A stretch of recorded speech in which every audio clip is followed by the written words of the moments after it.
So, King Ohger episode 23. I know this review is out later than usual. Usually I get my Geats and my King Ohger reviews out day one, or when they drop on the Cat website, or when they air in Japan, but there was no Geats this week, and King Ohger, I kind of got distracted from checking the Cat website because I was really busy editing my Rocky video, but not only that, scripting a few other videos that I've got working in the pipeline that will probably be dropping whenever I drop them. But let's talk about King Ohger episode 23. Now, this episode is the debut of the King Kabuto, the big castle Zord, we'll call it that. And the thing is with this episode is there was not much hype towards it if you keep up with the leaks and the reveals and the scans and stuff like that, because this was leaked ages ago when the show first started airing. I think probably in the tens or single digit number episodes that we found out this was a thing, and we kind of knew about it months in advance. I think when the show was early airing, if I remember correctly, when this was posted around online, so we kind of knew this was coming if you keep up with the scans and stuff like that. But if you don't keep up with the scans or the leaks, then I'm sure this was a surprise for you. So this episode saw the debut of the Castle Zord, and I gotta say, it looks pretty cool seeing it in action. I really got a kick out of it. We got a really cool fight scene between Daigorg and the Castle Mech, and it's kind of disappointing that Daigorg is gone already, because this guy was hyped up to be this big threat, this big general, and I thought he'd stick around for the longest time, but nope, he gets basically done in by the brand new mech to show how powerful it is. He doesn't survive, he gets cut down in half, so I don't think he's recovering from that. But not only that, we also get the Shoe God souls back after they were swallowed by him in last week's episode. So we had that going on. But the build up towards to get the mech summoned or summoning or awakening it was pretty freaking cool, because you had Yanra's country coming in, they're doing their tech stuff, and then they've got to find these jewels around in Geara's country, and Yanma gives a speech to Geara by saying, hey, don't say please and thank you to your people. You're a king, so you've got to sound like a tyrant. So Geara puts on his evil sort of gimmick that he does and orders the people to find it. And then you've got this big chase around the city to find all the gems and stuff like that. And the little boy that befriends Geara, he finds one of the important pieces, and he gets ganged up on by Kajijin, he used to be the fat guy that was pretending to be the retainer.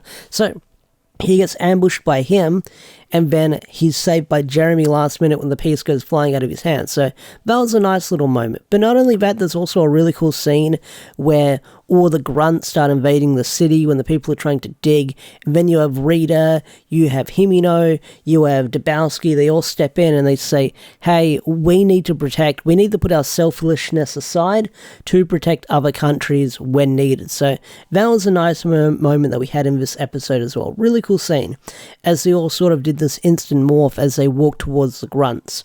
Now, in this episode, we're also introduced to this one character that was, I believe they were introduced in the Raculus special that I haven't watched yet. So they're like Raculus's tech guy or information guy or something like that.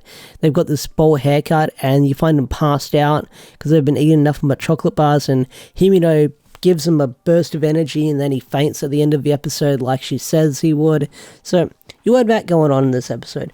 That character that was introduced, that was in the Raculus special, I don't really care for them, and they didn't really add too much to the episode apart from saying it's impossible to summon the gear, it's impossible to summon the mech, because you can't do it.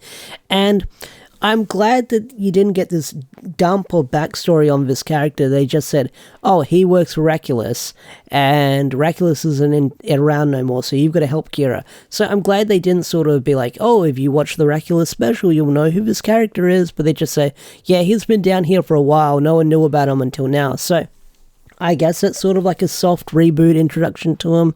I shouldn't say reboot, like sort of like a another way to introduce the character if you haven't seen the Raculus special. So I guess that's pretty cool.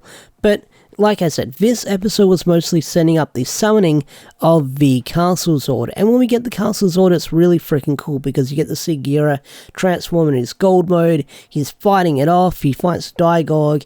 Daigorg gets smacked around. And it was a pretty satisfying fight you had in this episode. Like, you get to see Geara put himself on the line for his people to make sure it doesn't get destroyed, because the whole sort of threat was Daigorg would destroy the city by dawn because of all the power he was absorbing from the Shoe God's souls. And Gira being Gira, he's able to rise to the occasion and defeat Daigorg, cutting him down once and for all. And like I said at the start of the review, it sucks that we're never going to see Daigorg again, because this guy was meant to be a huge threat in the series, and we were finally introduced to a brand new general, and now he's gone. He's probably never coming back unless he gets revived through somehow plot convenience, and it sucks that we'll never see him again, so that's kind of a shame. Will they have another general lying around?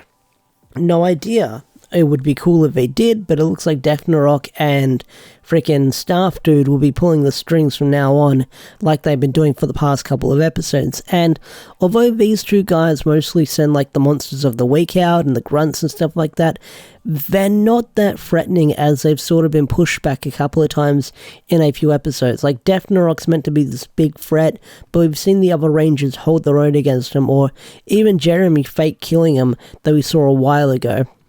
Or even Jeremy going toe-to-toe with him, if I remember correctly, a while ago. So, like, this guy needs to be hammed up to be more of a threat, Defnarok, if he's meant to be the big boss. Because I feel like if he's meant to be the big boss, there's probably another big boss out there. So, if he bites the dust in next week's episode, that wouldn't surprise me. Or if he bites the dust in the next couple of episodes, that wouldn't surprise me if there's another big boss out there. So, we'll have to wait and see. So Gira, like I said, is able to defeat Daigorg, and he gives a speech to all these people saying, "You're all the Gears," and they get angry because they're like, "What do you mean we're Gears?" And then he gives another speech saying, "You're the Gears that turn this country. If one Gear's missing, then we all can't turn together." And that's how we're able to move the castle. So then he gets everyone's love back, which was a nice moment. Even Hat Guy took off his hat, which was a nice moment as well. So Gira gets crowned the king, finally, and that's where the episode ends. And that's pretty much King Ohger episode 23. Overall, I thought this was an alright episode. I feel like if I wasn't spoiled on the castle being a mech, then it would have been more of a surprise and more of a hype moment, but still, it was a cool fight scene to see, because it feels like they put like a lot of effort into the CGI fight scene when it comes to the castle, because that's like most of the CGI that probably went into the budget for this week's episode, because like there wasn't a lot of fighting and use of those CGI backgrounds that they do a lot. So what we got was a pretty satisfying episode, and the end of this arc with Daigorg about to destroy the country, and it looks like we'll be jumping into possibly the next storyline next week, as it looks like they'll be doing a summer festival, and that looks like a lot of fun with the episode and the characters all hanging out. So with that said, I think I'm going to bring this review to a close. If you enjoyed this video, hit that like button, subscribe to the channel if you're new, and I'll see you guys later. Peace out, take care, bye.